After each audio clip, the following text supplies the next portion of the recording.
अस्सलामु अलैकुम, welcome back. अभी सर्दियों की वजह से इंशाल्लाह अभी नेक्स्ट अभी से हमारा प्रोग्राम में जो 2 ब्रेक हुआ करेगी। जिन लोगों को नहीं पता, क्योंकि नमाज का वक्त हो जाता है, असर का अज़ान का वक्त हो जाता है, इस वजह से हम लोगों ने इसमें अभी सर्दियों में जब तक टाइम है तो हमने 2 ब्रेक रखा है। इंशाल्लाह फिर हम अपनी बात को जो है, अपने टाइम को जो है पूरा करेंगे। तो ये अच्छा, जिन्होंने मुझे कॉल किया था आँखों की परेशानी के लिए, हम लोगों को वो वर्ड्स तो नहीं सुनाई दिया हमारे माइक की वजह से, आवाज़ की वजह से, लेकिन आप आँखों के लिए जो है एलोवेरा का जेल जो होता है, आप उसको आँखों में डाल के जो है उसका इस्तेमाल कर सकते हैं। अब मुझे ये नहीं पता है कि अगर आपको आँखों में आपने किस चीज़ के बारे में, गर्मी के बारे में बताया, ड्राइनेस के बारे में बताया, लेकिन उन सब चीज़ों का आँखों की हर तरह की बीमारी के लिए जो है एलोवेरा का जेल जो है बहुत बेहतरीन होता है। तो कोशिश करें कि ताज़े एलोवेरा जेल जो है उसको निकाल के ऐसे आँखों में हल्का से, जैसे काजल सुरमा लगाते उसको लगा दें रोज़ाना दिन में 2 टाइम। इंशाल्लाह आपकी आँखों की ज़्यादातर जो परेशानी इंशाल्लाह वो कम हो सकती है। हम एक कॉल लेते हैं। अस्सलाम वालेकुम। जी वालेकुम सलाम। ये मैं वापस पूछना था, मेरी वाइफ को नहीं बहुत सर्दी लगती है। सर्दी? इतनी इतनी सर्दी लगती है कि हीटिंग 24 आवर चलते रहते हैं, फिर भी वो बोलती है मुझे बस बहुत ठंडी लगती है। रात को भी बस बहुत ठंडी है। अच्छा चले, इतनी ठीक है, चले जी मैं ये आपको पूछना था बहुत। तो ओ, मैं आप प्रोग्राम आपका बहुत अच्छा है, बहुत हम बहुत गौर से शुक्रिया। सुनते हैं, तो वो बंद नहीं करना। लास्ट टाइम आपने बंद कर दिया था काफी देर, तो बहुत परेशानी हुई थी। नहीं नहीं, बहुत बहुत शुक्रिया। हमारी कोशिश जी यही रहेगी कि हमारा जी, प्रोग्राम जो है हमको चालू नॉलेज रहे। बहुत मिलता है ना, बहुत नॉलेज मिलता है। जी जी, बहुत बहुत शुक्रिया। यार समझाते हैं अच्छी तरीके से, है ना। शुक्रिया जी बहुत बहुत। इसलिए चले मैं आपको जी बताती हूँ, ठीक है। ठीक ठीक। ओके। तो आँखों की जो भी परेशानियाँ हैं, और एलोवेरा जो उसके लिए बेहतरीन इलाज होता है। फिर चाहे आपको अगर कॉलर जो कह रहे थे मेरी समझ में नहीं आया था, लेकिन जो भी उनकी बीमारी है, तो इसलिए मैं सबसे बेहतरीन नुस्खा जो एलोवेरा का बता रही हूँ। अगर इसके अलावा कुछ और ख़ास तरह की कोई बीमारी है तो वो मुझे जब तक मेंशन नहीं करेंगे तो मैं उसका नुस्खा आपको नहीं बता सकती हूँ, ठीक है। उसके अलावा अभी जो मेरे कॉलर है वो हाई ब्लड प्रेशर की, आपने 2-3 बार मुझसे बात करी है, तो आपको चाहिए कि आप नमक जो है अपने खाने में बहुत कम कर दें और लहसुन का इस्तेमाल करें। यहाँ के जो लहसुन मोटे मोटे होते हैं, लेकिन अगर कहीं से अगर आपको मार्केट से जो छोटे लहसुन होते हैं, जो जिसकी स्मेल बहुत अच्छी होती है, क्योंकि यहाँ के लहसुन में देखेंगे आपने कि उसमें स्मेल नहीं होती, तो खालिस, जैसे मैं बोलूँ, जैसे छोटे लहसुन हुआ करते थे, ब्लड प्रेशर के लिए बहुत बेहतरीन है। अगर सुबह उठकर आप खाली पेट 2-3 कलियाँ अगर लहसुन की खा सको, ऐसी कच्चा आप चबा लो और उसके ऊपर पानी पी लो, तो आपका जो ब्लड प्रेशर जो इतना हाई है और आपको इतनी फ़िक्र है, इंशाल्लाह ये काफ़ी हद तक जो है दिन ब दिन कम होता जाएगा। तो आप इस नुस्खे को ज़रूर आज़माएं आपके ब्लड प्रेशर के लिए, तो इंशाल्लाह ये आप पे जो है इसको, और ये बहुत ही इससे आपको आसानी से आप कर सकते हैं। तो 2-3 कलियाँ लहसुन की कलियाँ, दाने जो सुबह खाली पेट इंशाल्लाह आप लें, और कोशिश करें नमक का इस्तेमाल जो है आप बहुत हद तक कम कर दें, बिल्कुल भी उसको ना खाएं, तो ये आपके लिए ज़्यादा होगा। और अगर आप हाई फाइबर डाइट अपनी शुरू कर दें, जिसमें फ़ाइबर ज़्यादा हो, जैसे एवोकाडो आप ले लें, सेलेरी आप सब्ज़ी में ले लें, तो इन सब चीज़ के लिए, इससे मच्छी अगर आप खा सकते हैं, मछली वगैरह, तो इन सब चीज़ों को आप इंटेक ज़्यादा कर दें, और गोश्त और चिकन कम कर दें, नमक वगैरह कम कर दें, तो आपके हाई ब्लड प्रेशर को जो है कम होना शुरू हो जाएगी। और सबसे अहम बात, हर बीमारी का जो सबसे बड़ा जो नुस्खा, अगर हमको अमल करने वाला नुस्खा अगर मैं बताऊं, तो जो हम यहाँ पे रखते हैं, हमारे दिमाग में जो भरा हुआ रहता है, इतनी टेंशन जो होती है, जो हम इतने वीक होते हैं अंदर से, फिर उसमें शैतान और हमारा नफ्स जो है और हमको आगे करता है। तो ब्लड प्रेशर का कहीं बहुत ज़्यादा जो काम है वो स्ट्रेस करता है। आपका अगर स्ट्रेस लेवल हाई हो, तो आप कुछ चीज़ें लो या नहीं लो, आपका ब्लड प्रेशर जो है हाई बताएगा। तो बेटर है कि आप दिमाग से जो है इतना मत सोचें इंशाल्लाह, और अपनी दवाइयाँ, अपने नुस्खों का इस्तेमाल करें।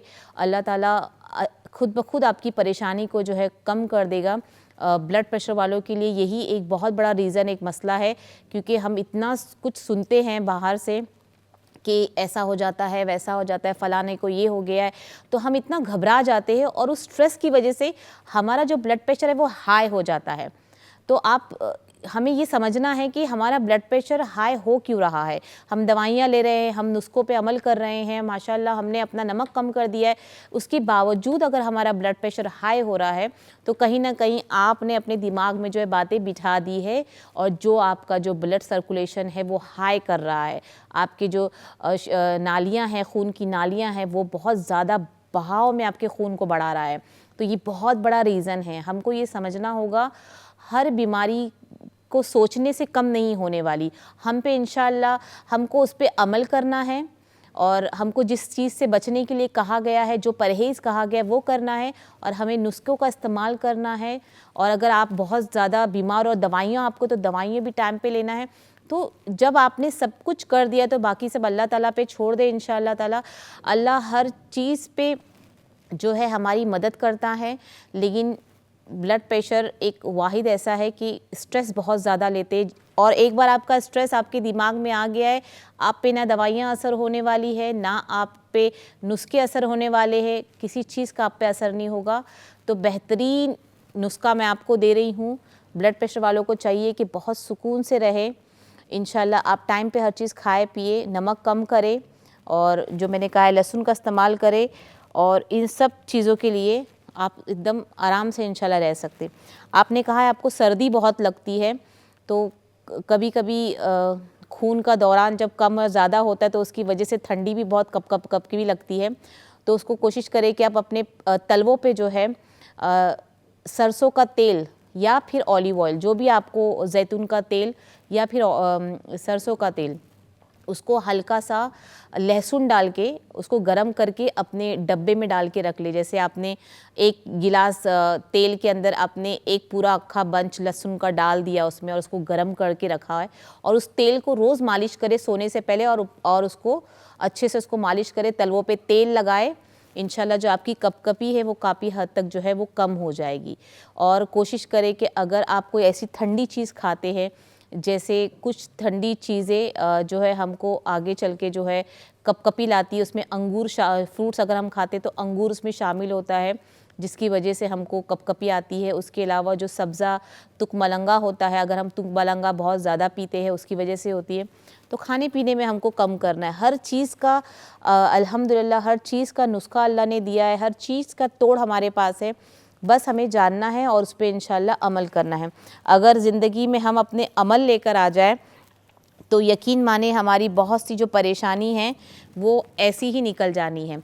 और अगर आपने अगर लहसुन का इस्तेमाल किया है तो आपकी सर्दी वो ऑटोमेटिक रात तक जो है वो जो आपको सर्दी लगती वो नहीं लगेगी इंशाल्लाह, क्योंकि लहसुन का जो तासीर होती है वो थोड़ी सी गर्म होती है। आप जब उसको खाते हो तो वो जो है बॉडी में बहुत अच्छे से फैलती है, आपके ब्लड प्रेशर को जो है नॉर्मल रखती है, और फिर आहिस्ता आहिस्ता जब रात होती है तो आपको जो ठंडी लगने वाली होती है उससे आपको जो है बचाती है। तो ये बहुत बेहतरीन नुस्खा है, तो इंशाल्लाह इस चीज़ का आप ज़रूर इस्तेमाल करें। और इसके अलावा मैंने आपको एक और एक नुस्खा बताया, आप उसका इस्तेमाल करें। बस कम से शुरू करें, इंशाल्लाह फिर आप जब यूज़ टू हो जाएंगे तो वो आपके लिए आसानी हो जाएगी। तो इस चीज़ का ख्याल खूब रखें। चलिए मैं एक आपको हदीस सुना देती हूँ। हज़रत हारसा बिन वहाब रज़ियल्लाहु अन्हु फरमाते हैं कि मैंने नबी करीम सल्लल्लाहु अलैहि वसल्लम को इरशाद फरमाते हुए सुना, क्या मैं तुम्हें ना बताऊं कि जन्नती कौन है?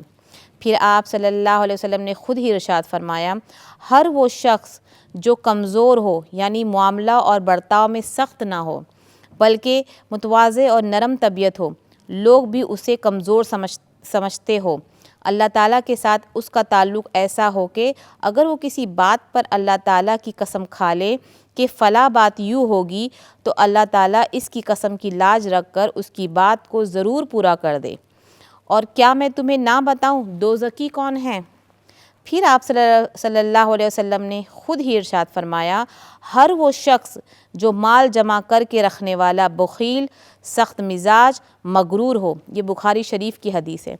तो देखिए माशाल्लाह ये हदीस कितनी अच्छी है हदीस है माशाल्लाह। और ये जब मेरे जहन में जब पढ़ते पढ़ते कोई चीज़ आती है तो मैं चाहती कि मैं आप लोगों के साथ शेयर करूं। और अगर हम हदीसें पढ़ते रहेंगे तो इससे हमारी जो तबीयत पे जो असर होता है, और अल्हम्दुलिल्लाह जो हमारी सोच होती है, जो हमारी नेगेटिविटी जो सोच जो हम बनाते हैं, उस सोच से हम बाहर निकल कर आते हैं कि हमें जो अल्लाह ने आज़माइशों में डाला है वो तो हमारी आज़माइश कुछ भी नहीं है। तो इसमें जन्नत का, जन्नतियों का और दोज़खियों का जो छोटा सा समझे आप जो अमल करते हैं, जिससे आप अंदाज़ा लगा सकते हैं कि हमारी आदत क्या है।